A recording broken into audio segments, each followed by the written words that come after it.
A fogueira santa de Israel, no Templo de Salomão, é única.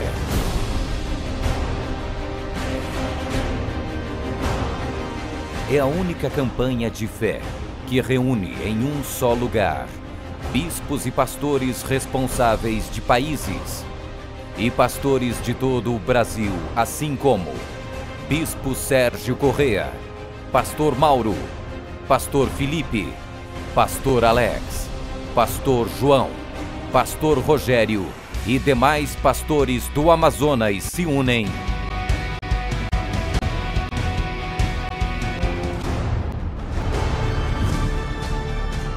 em uma só fé, em um só dia, no mesmo lugar, para orar por todos os pedidos. Fogueira Santa de Israel, na fé de Abraão, no mês em que completamos 1 ano do Templo de Salomão.